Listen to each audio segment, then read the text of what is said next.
Dormeyer 12 cup percolator. As you can see, it has a sliding indicator for how strong you want the coffee to be or mild.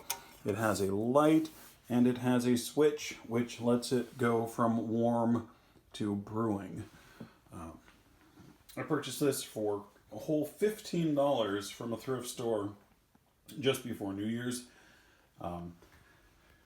It may be one of my favorite percolators. We'll see how it works out today, but the detailing is pretty great. It's got gold and chrome with swirls on the front and an ornate handle, a really lovely, crisp, clear knob on the top, and an elegant, beautiful spout. It has all of the parts that you would expect, although, to be honest, I'm a little surprised at how thin the aluminum is on the basket as well as the stem. The stem does have an interesting design on the bottom. I'm not exactly sure what that does. Helps it stand up well on the table. And the top here is designed to have this side being up. It explicitly says stop, which is counterintuitive. The first couple of times I used it, before I actually read anything, I put it in like that, which seems to be the way one would expect it to go. However, I think in order to get the water to evenly distribute over the coffee grounds, it has to go like this.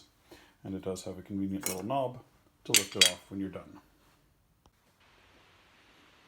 We're making 6 cups again.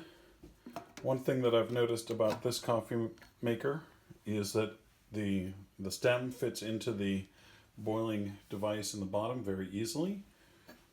Everything fits together very nicely, and the top goes on without a noticeable snap, but snugly.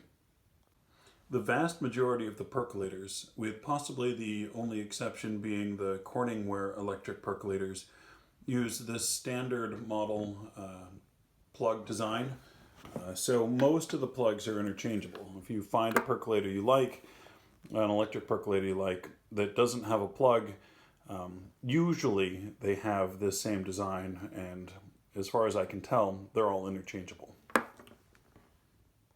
Once you have everything plugged in, this switch right here allows you to start it. When the coffee is done, it will flip up and that light will come on. But down means it is working and plugged in and ready to go. At just over a minute, we're starting to hear noise, get the popping of the water up the stem.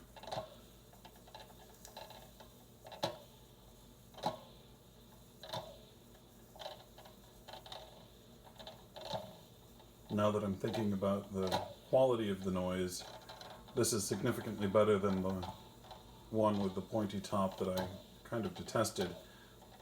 It's not really as nice as the Farberwares. And I think part of that has to do with the quality of the insert.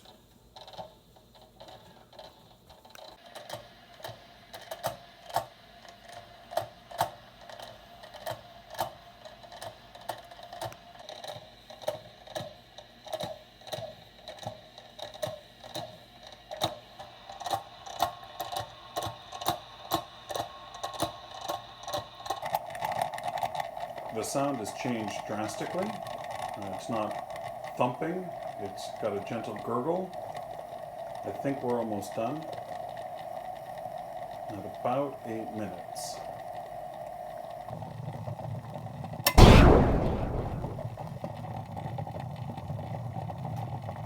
As you can see, the light is on, the switch is up, and the coffee is done.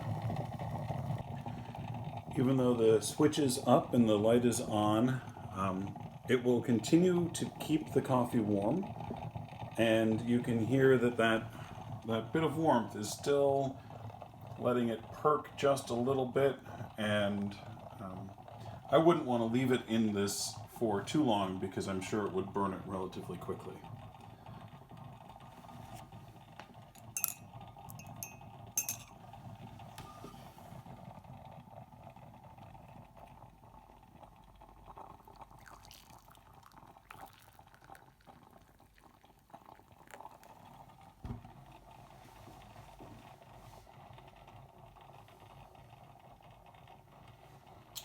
Looks like the coffee was about 190 degrees, maybe just a little bit hotter.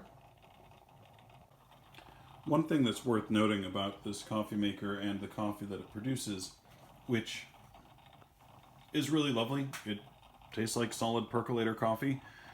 It doesn't have much metallic flavor. This coffee maker was clearly used. The inside is not spotless. I've used it a number of times. For some reason, it doesn't hold on to the coffee smell that you get with other devices, and it doesn't really pass along any strong metallic flavor. All told, this took about 10 minutes, maybe 10 and a half minutes to produce 6 cups of coffee. Its time does not rival in any way the super fast from Farberware. However, its styling is majestic, resplendent, really pretty fantastic. And it's a really lovely machine that produces good coffee and is well worth using. To be honest, I think this is my favorite electric percolator at the moment. I have room in my heart for the others, with the exception of that one with the pointy top. But this, every time I make coffee in this, I feel like I'm doing something fancy. And every now and then, it's nice to feel like you're doing something fancy.